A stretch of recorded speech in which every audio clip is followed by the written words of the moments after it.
Have you ever just felt like things were dull? Like there's just no wonder in serving the Lord. Your Bible reading gets stale.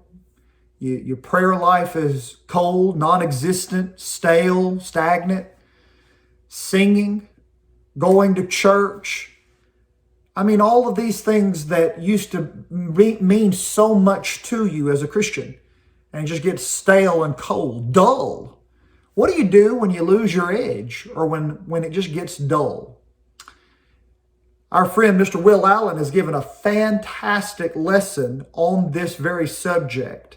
And you can, I'll link to the lesson for you. I'd encourage you to listen to it and to consider these things. But in 2 Kings chapter number 6, there's a story where the man of God, Elisha, he and some young men are out and they're cutting wood. And one of the young men had borrowed an axe. And as he was swinging the axe and chopping wood, the axe head fell off the handle and it went into the river. The big problem here was that was a borrowed axe. And he knew that he'd have to pay for that axe and probably didn't have the money to pay for that axe. So he went to the man of God. And in 2 Kings 6 and verse 6, the man of God said, "Where fell it?" And he said, and he showed him the place, and he cut down a stick and cast it in thither, and the iron did swim. Therefore, said he, "Take it up to thee." And he put out his hand and took it.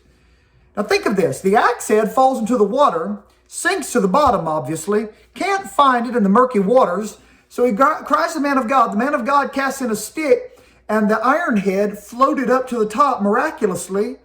And he reached in, grabbed the axe head, put it back on the axe, and went back to work, and the axe was fine.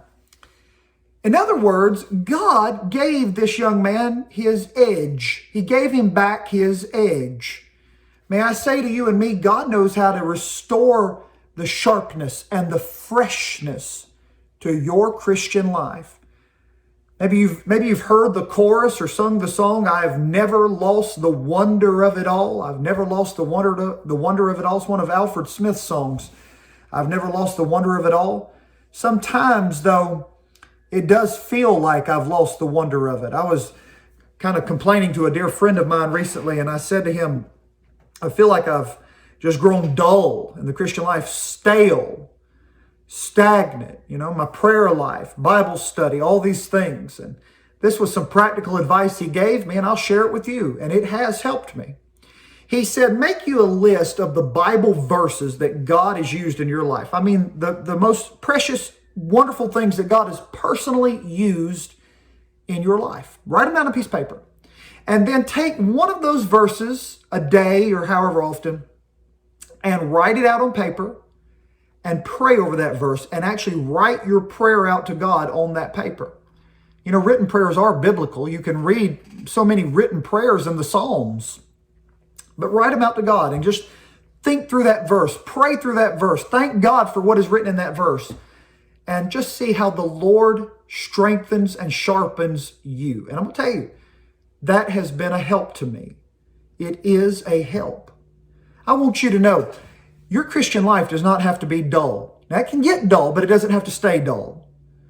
Your prayer life, Bible reading, church attendance, singing, serving, all of it can have the joy and the wonder and the freshness of Jesus upon your life. The sweet fragrance of the Lord can be upon it. You can live in the abundance. You can live in the overflow. The Lord said in John 10:10, "The thief cometh not but for to steal and to kill and to destroy. But I am come that they might have life and that they might have it more abundantly." And I'm telling you and me today, bring your dullness to Jesus. Don't live in it. Don't be content with it. Bring it to Jesus and watch God make your Christian life sweet and fresh again. Ask God to do that heart-searching work. This is Clint Louie. Thank you for joining me. God bless you as you serve the Lord with abundance and freshness.